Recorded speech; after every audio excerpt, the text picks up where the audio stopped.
Yes, dear students, back to the social science class. Now I am taking up this chapter of history, rise of nationalism in Europe. मुझे पता है ये chapter बच्चों को बहुत ज़्यादा डिफिकल्ट लगता है, लेकिन प्यारे बच्चों मैं आपको बहुत सिंपल वे में साइड बाय साइड इसके important points, important questions mark कराती जाऊंगी. आप लोग बस ध्यान से जितना जितना मैं कराऊंगी, I will do it in 6 parts. जितना मैं कराऊंगी आप लोगों को, आप भी घर में उतना प्रैक्टिस अपने आप से पढ़िएगा और लर्न करिएगा. Now first is rise of nationalism in Europe. मैंने अपनी पहले हिस्ट्री की वीडियो में बताया था व्हाट इज नेशनलिज्म. देखिए, नेशनलिज्म मतलब फीलिंग फॉर द नेशन, एक नेशन के साथ sense of belongingness. Europe is a continent which consists of at present many developed nations, but आपको ये सुन के बहुत हैरानी होगी कि ये जितने भी डेवलप्ड नेशंस थे, they were not actually nations. वो नेशंस कैसे बने, आप इसके बारे में इस चैप्टर में पढ़ने जा रहे हैं. नेशनलिज्म कैसे उन कंट्रीज में आया, you are going to study about that in this chapter. First of all, before starting, let me show you share the screen and मैं आपको मैप शो करती हूँ मैं यूरोप का. Here I am with the map of Europe.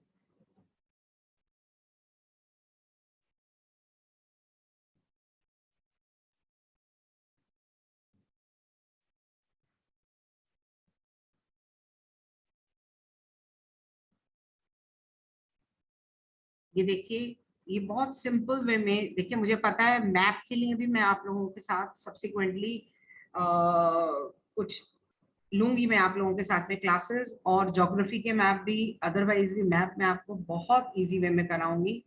The thing is of the time, मुझे जैसे feedback मिला तो मैंने ये नेशनलिज्म इन यूरोप का जो चैप्टर है ये पहले मैंने उठाया. आपने देखा होगा मैंने अभी ज्योग्राफी नहीं स्टार्ट किया, क्योंकि मुझे जो फीडबैक मिला कि कई स्कूल्स में नेशनलिज्म इन यूरोप जो है वो स्टार्ट हो चुका है.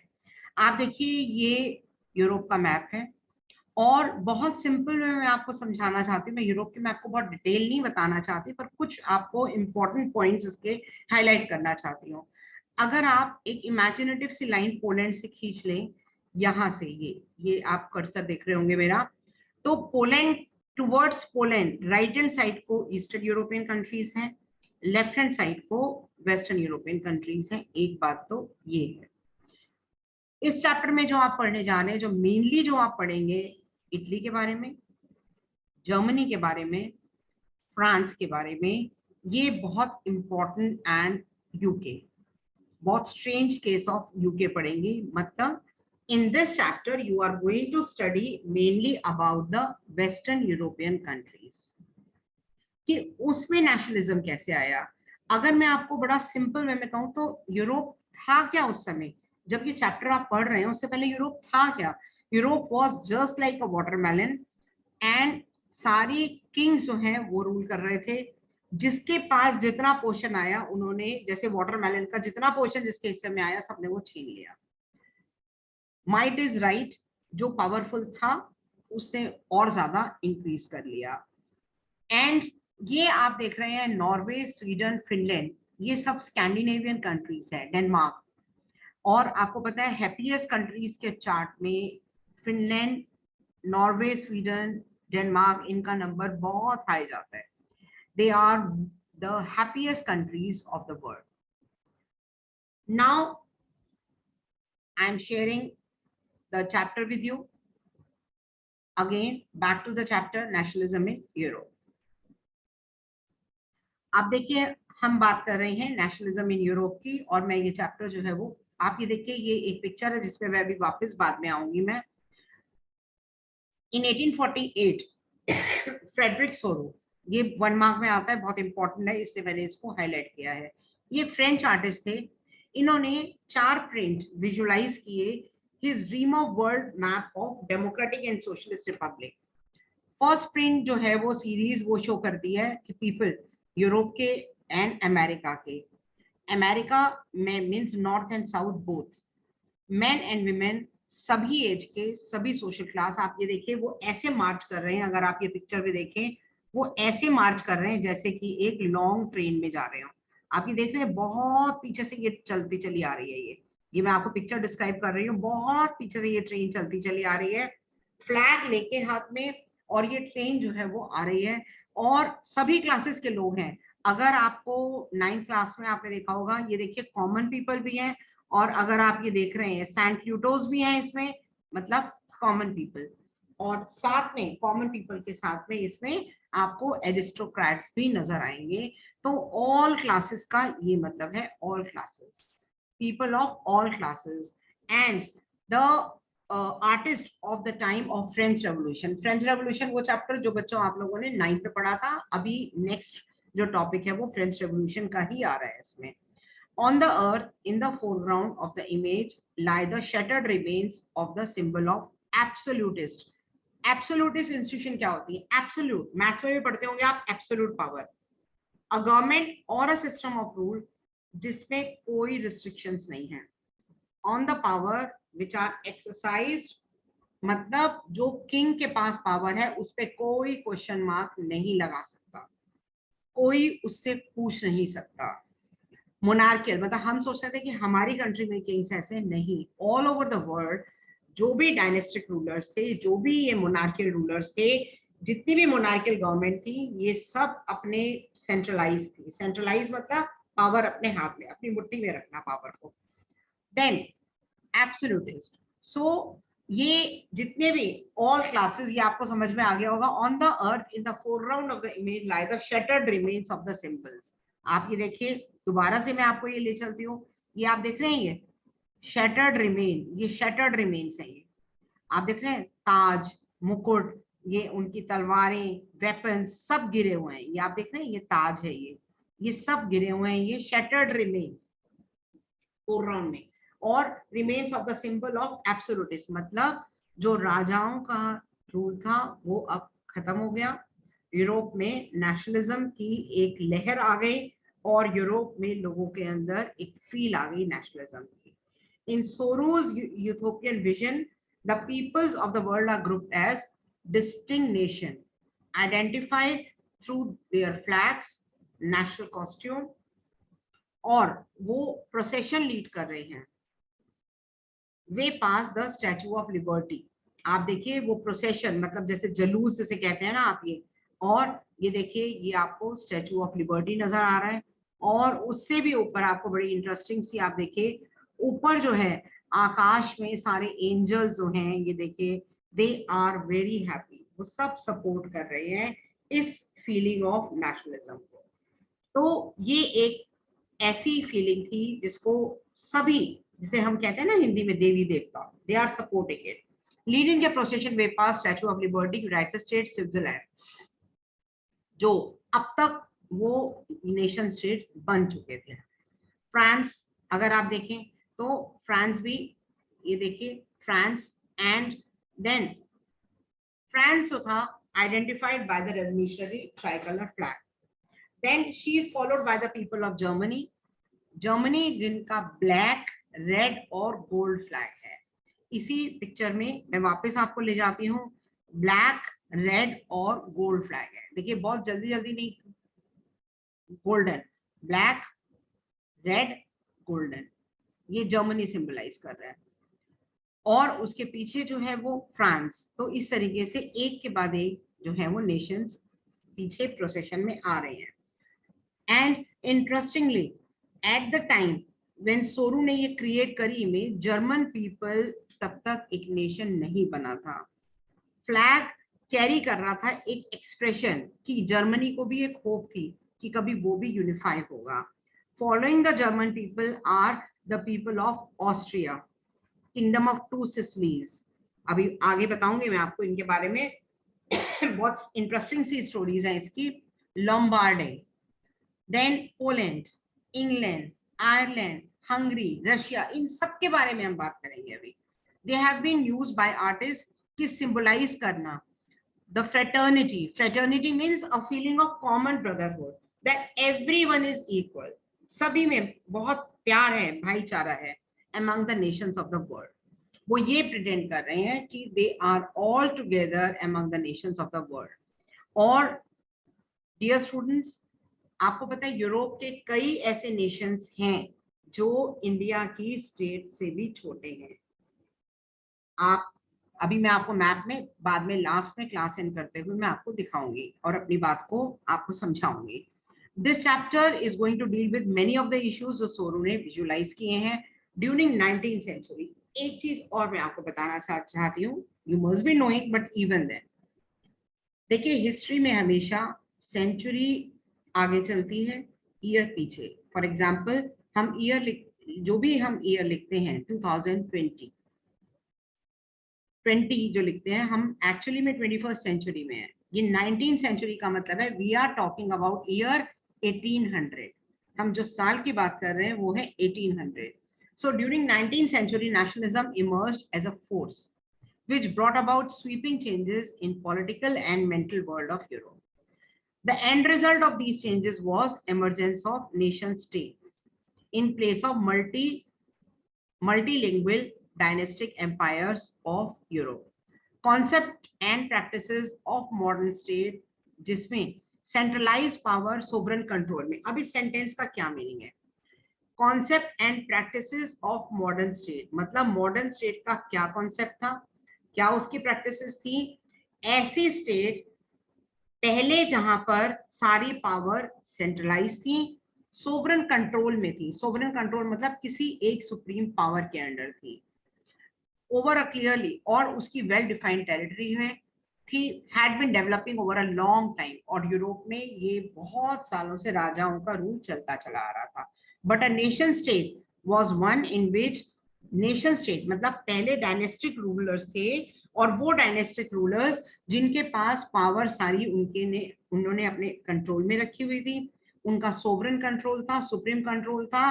बट दे वर डिमांडिंग कि ऐसी नेशन स्टेट बने जिसमें मेजॉरिटी ऑफ सिटीजन जो हैं उनके पास पावर हो, नॉट ओनली इट्स रूलर्स, एक कॉमन आइडेंटिटी हो, कॉमन हिस्ट्री शेयर करते हो, एंड हमारा कॉमन डिसेंट हो। मतलब वो ये जब भी हम बात करते हैं अपने देश की, हम भारतवर्ष की जब बात करते हैं, तो भारतवर्ष की जब हम चाणक्य की बात करते हैं या तक्षशिला की बात करते हैं या हम नालंदा की बात करते हैं, तो ये नालंदा या तक्षशिला मेरी नहीं है, ये हम सबकी है। All of us belong to India. So ये हमारा जो है सबका कॉमन हिस्ट्री है, हमारा सबका कॉमन डिसेंट है। The commonness did not exist from the time immemorial, and ये कॉमननेस जो है it did not exist, it was forced through struggles. ये कॉमननेस कैसे आई, मतलब एक सेंस ऑफ बिलोंगिंगनेस कैसे आई? बहुत स्ट्रगल किया, चाहे वो हमारा देश हो चाहे हम यूरोप की बात कर रहे हो, through the actions of leaders and common people. तो ये चैप्टर में आप डिफरेंट प्रोसेस जो है वो देखेंगे। अब देखिए न्यू वर्ड्स। प्लेबिसाइड क्या है? Plebiscite direct vote by which all the people of a region are asked कि वो अपनी प्रपोजल को या तो एक्सेप्ट करें या उसको रिजेक्ट करें। प्लेबिसाइड से रिलेटेड मैं आपको कश्मीर का बताती हूँ। कश्मीर का इशू हमारे बहुत just after independence problem start हो गई थी, बहुत डिटेल में अभी नहीं इसको उठाऊंगी। प्लेबिसाइड को समझाने के लिए जब यूनाइटेड नेशंस में ये इशू लेकर जाया गया, यूनाइटेड नेशंस ने इंडिया को ये सजेशन दी।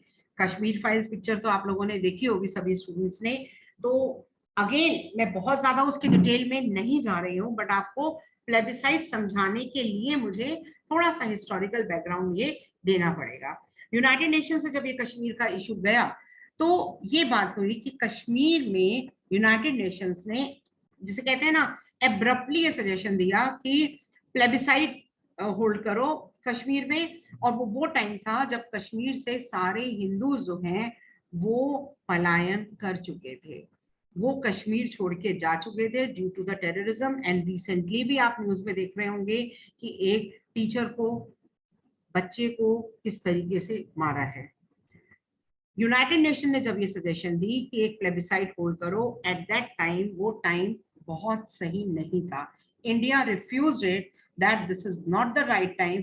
और वो प्लेबिसाइड के लिए इशू क्या था कि क्या कश्मीर के लोग whether they want to live with Pakistan और whether they want to live with India. तो यूनाइटेड नेशंस ने एब्रप्ट क्यों कह रही हूं मैं, क्योंकि उन्होंने बगैर सोचे समझे ये डिसीजन दे दिया, और ये तब डिसीजन दिया उन्होंने जब कश्मीरी हिंदूज कश्मीर छोड़ के जा चुके थे। तो plebiscite means direct vote by which people, और ये डायरेक्ट वोट ऑर्डिनरी वोट नहीं होता, एक रीजन के लोगों से पूछा जाता है कि क्या उन्हें ये प्रपोजल एक्सेप्टेबल है या वो इसको रिजेक्ट करते हैं। This is what is known as plebiscite. Now I am moving, I hope students आपको फर्स्ट इंट्रोडक्शन बिल्कुल अच्छे से समझ में आ गई होगी, और ये टर्म्स बहुत इंपॉर्टेंट है, इन्हें आप याद रखिएगा। Absolutist, absolutist means a government system of rule that has no restraint, कोई वो नहीं है, सब चीज एक के कंट्रोल में है। द टर्म रेफर्स, देखिए आप डेमोक्रेसी और डिसेंट्रलाइजेशन बिल्कुल साइनोनिमस है, एक दूसरे के पूरक हैं। जहां डेमोक्रेसी होगी वहां डिसेंट्रलाइजेशन होगी, जहां डिक्टेटरशिप होगी, जहां मोनार्कियल गवर्नमेंट होगी वहां सेंट्रलाइजेशन होगी। And militarized and repressive measure. What is utopian society? Ethiopian society एक बहुत ही आइडियल सिस्टम है, a vision of society that is so ideal कि जो एक्चुअली हो नहीं सकता। आप देखिए ना, इंसान है, हर एक इंसान में कोई ना कोई मिस्टेक होगी, कोई ना कोई कमी होगी। How can we expect? अब आप स्टूडेंट्स हैं, हर एक स्टूडेंट में कोई ना कोई कमी तो होगी। तो यूथोपियन सोसाइटी इज, प्लेटो ने ये वर्ड दिया था, पॉलिटिकल फिलोसोफर प्लेटो ने ये वर्ड दिया था, पर ये बहुत आइडियल सोसाइटी है जो एग्जिस्ट करना कि everything should be very happy, नहीं, ऐसा हो नहीं सकता। डेमोक्रेसी में भी नहीं होता। मैं मोनार्कियल रूल की बात नहीं कर रही, मैं डेमोक्रेसी की भी बात कर रही हूँ कि डेमोक्रेसी में भी यूथोपियन एक आइडियलिज्म नहीं हो सकता। Now I am moving towards the first topic of the chapter, that is French revolution and the idea of nation. 9th में आप इसका डिटेल पढ़ चुके हैं, इस क्लास में आपको ये एक छोटा सा टॉपिक है। First clear expression of nationalism came with French revolution, political and constitutional. और ये फ्रेंच रेवोल्यूशन कब आया था, क्यों आया था? क्योंकि जो रूलर था लुइस 14 एब्सोल्यूट मोनार्क था। Political and constitutional changes French revolution के कारण आई थी। ट्रांसफर ऑफ सोवरेनिटी, ये देखिए मैंने ये सोवरेनिटी का साथ में ही ऊपर लिखा है, sovereignty mean supreme power, transfer of sovereignty from monarchy to the body of French citizen. देखिए डेमोक्रेसी अच्छी कब होती है? डेमोक्रेसी, ज्यादा से ज्यादा डेमोक्रेटिक गवर्नमेंट वो अच्छी होती है जो ज्यादा से ज्यादा पावर देती है आगे अपने लोगों को। The more people are getting power, the more good democratic government will become. The revolution proclaimed that it was the people who would henceforth constitute the nation, और वो उसकी destiny shape करेंगे। From the very beginning, French revolutionaries ने कई methods, कई measures introduce करे जो एक sense of collective amongst the French people, एक कलेक्टिव आइडेंटिटी लेकर आएंगे। और वो कलेक्टिव आइडेंटिटी के मेजर्स क्या थे? सबसे पहला मेजर था फादरलैंड, जैसे हम मदरलैंड कहते हैं, उन्होंने ला पैट्रिया, जिन्होंने फ्रेंच लैंग्वेज पढ़ी होगी अपने मिडिल क्लासेस तक उन्हें पता होगा, ला पैट्रिया द फादरलैंड। ले सिटिजन मीन सिटीजन, उन्होंने एम्फेसाइज किया एक यूनाइटेड कम्युनिटी इन जो इक्वल राइट एंजॉय कर रहे हैं एक कॉन्स्टिट्यूशन के अंडर। न्यू फ्रेंच फ्लैग उन्होंने बनाया, एक try colour which was replaced, new French flag ने रिप्लेस किया रॉयल फ्लैग को। स्टेट जनरल इलेक्ट हुआ bye the body of active citizens and rename the national assembly. New hymns were composed. देखिए song का, देशभक्ति गीतों का बहुत इफेक्ट होता है। आप ये देखिए पिक्चर्स का, ऐसे पिक्चर्स आपके माइंड पे बहुत अच्छा इफेक्ट डालते हैं। तो hymns they were composed, oaths were taken and martyrs were commemorated, means martyr जो शहीद हो गए थे उनको बहुत सम्मान किया गया, उनका आर्मी का सम्मान किया गया, जो कि एक बहुत जरूरी चीज है। हर एक देश की आर्मी का हर सिटीजन को सम्मान करना चाहिए। All in the name of the nation. Centralised administrative system was put in place और फॉर्मुलेट किया uniform laws for all citizens with in its territory.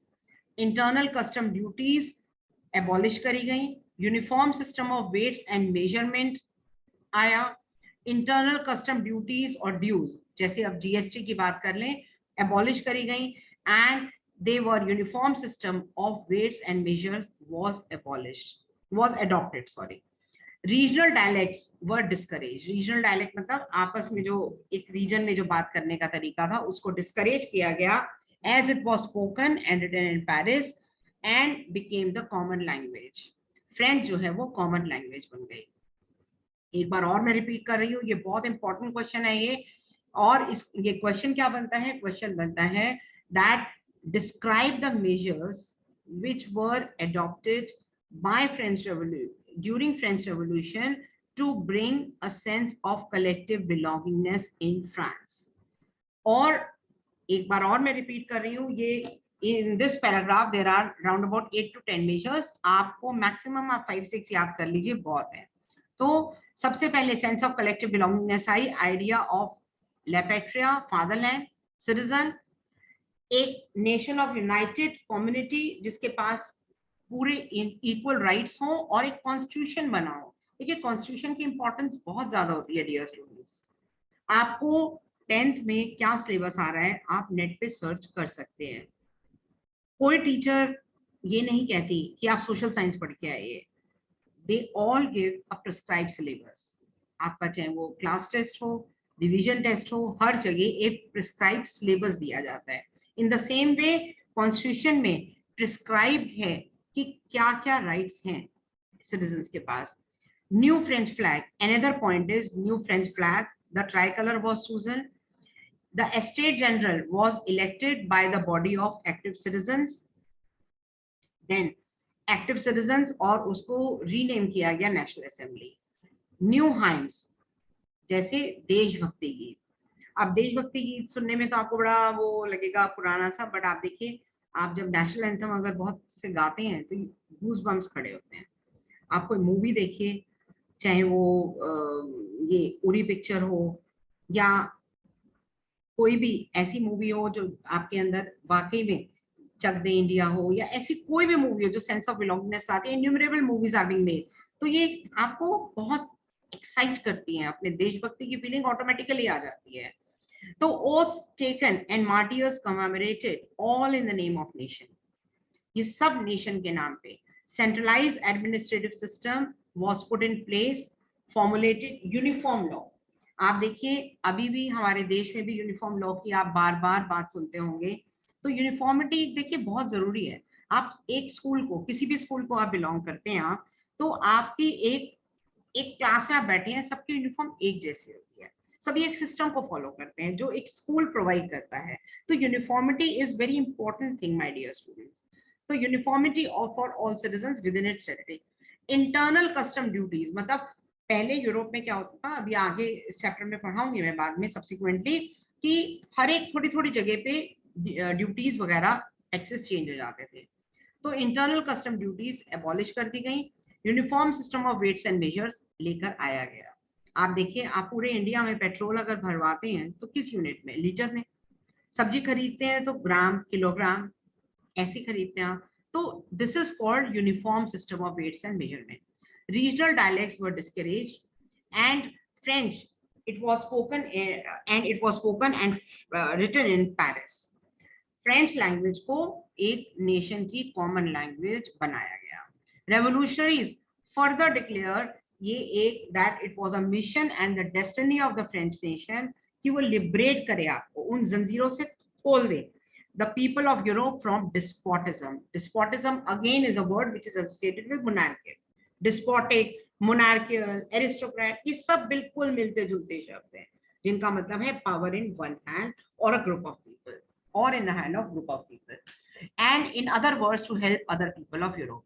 When the news of the events in France reached the different cities, students and other members Jacobin club जो है वो बने। Jacobin club 9th में आपको याद होगा कि आप लोगों ने करा होगा। Jacobin club means the club formed by the educated middle classes of the common people। Activities and campaigns बार बार मैं आपको ये बात कहूंगी, वर्ल्ड का कोई रेवोल्यूशन उठा के देख लीजिए, कभी भी कोई रेवोल्यूशन सक्सेसफुल नहीं हुआ until and unless it is joined by the middle classes, and that too educated middle classes. ना कभी हायर क्लास ने, ना कभी लोअर क्लास ने, हमेशा एजुकेटेड मिडिल क्लास का बहुत इंपॉर्टेंट रोल होता है, means mainly we and you. Their activities and campaign prepared the way for the French armies, जो French armies which moved into Holland, Belgium, Switzerland and much of Italy in 1790s. Sorry. With the outbreak of Revolutionary War, French armies जो हैं उन्होंने nationalism का idea आगे carry किया और आगे carry करके उन्होंने इसको स्प्रेड किया.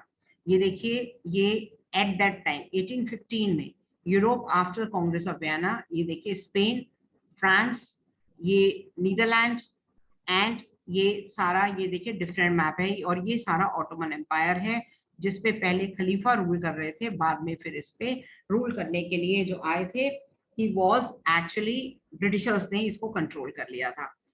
Now Napoleon set about introducing many reform. Napoleon ने बहुत रिफॉर्म इंट्रोड्यूस करे और फ्रांस में through a return to monarchy Napoleon destroy कर दिया democracy, but in the administrative field he had incorporated revolutionary principles. ये बहुत important topic है. Again the second important topic इस पेज का civil code of 1804, usually Napoleonic code कहते हैं इसको. और नेपोलियनिक कोड जो है किस चीज से डू अवे किया, दैट कोई भी प्रिविलेज बेस्ड ऑन बर्थ नहीं होगा. मतलब अगर आप एक किंग की फैमिली में पैदा हुए तो आप किंग बने, ऐसा नहीं होगा. Establish equality before law, secured the right to property, and this code was exported to the region under French control. Dutch Republic in Switzerland, Italy and Germany, Napoleon ने एडमिनिस्ट्रेटिव मेजर्स को बहुत simplify कर दिया, feudal system को abolish कर दिया and peasants को free कर दिया फ्रॉम सर्वडम एंड मेनोरियल ड्यूज. ये नेपोलियन ने एडमिनिस्ट्रेटिव को तो सिंप्लीफाई किया, फ्यूडल सिस्टम हटा दिया. फ्यूडल सिस्टम को अगर मैं आपको समझाऊं तो इंडिया से रिलेटेड जमींदारी सिस्टम.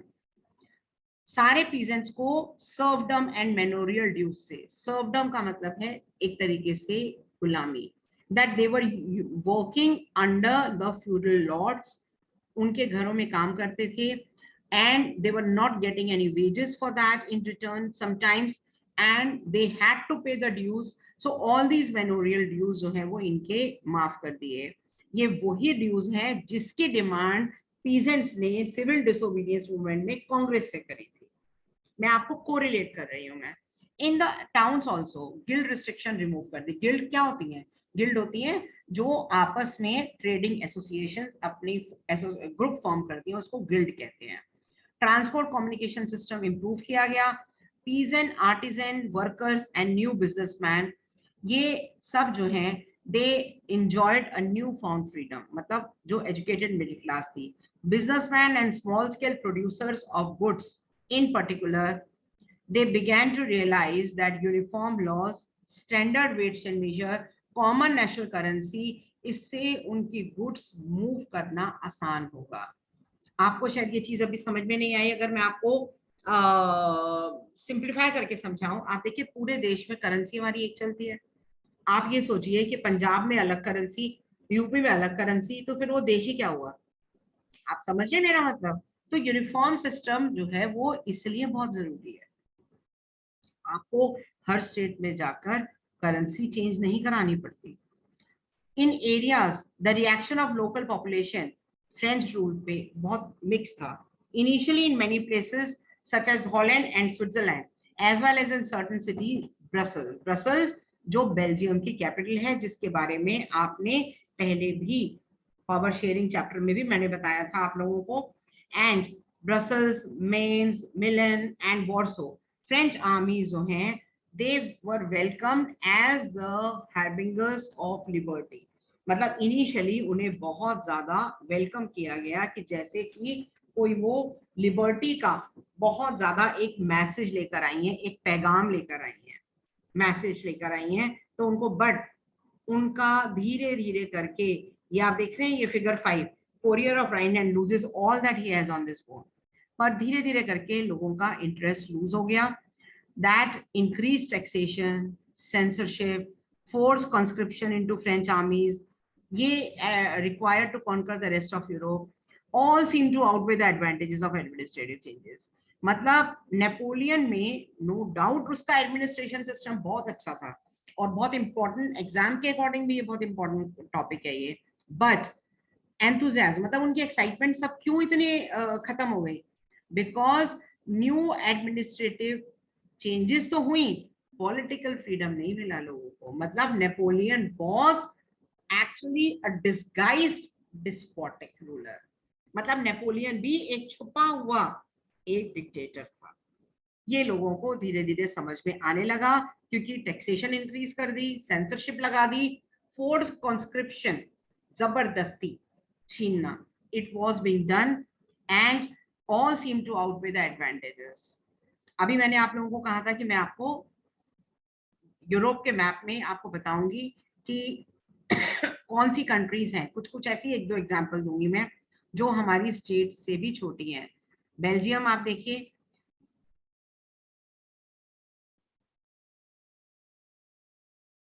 बेल्जियम आप देखिए, ये देखिए, ये बेल्जियम हरियाणा से भी छोटा है. ये कई ऐसी कंट्रीज हैं जो यूपी से बहुत छोटी है. यूनाइटेड किंगडम जम्मू कश्मीर से भी छोटा है. जम्मू कश्मीर जो कि इस समय एक यूनियन टेरिटरी है. तो ये एक मैं आपको बताना चाह रही थी. ये नाउ डियर स्टूडेंट्स, आगे की वीडियो देखने के लिए प्लीज सब्सक्राइब करिएगा और अंडरस्टैंड करिएगा. मैं एनसीईआरटी का, कोशिश मेरी ये है कि 95% एनसीईआरटी का वर्ड बाय वर्ड आपको समझाऊं. कोई भी प्रॉब्लम अगर आपको लगी तो प्लीज कमेंट बॉक्स में मुझे जरूर मैसेज करिएगा, व्यू करिएगा, सब्सक्राइब करिएगा. Just I want to reach out to you and so please do view it, do subscribe the channel so that I can feel the motivation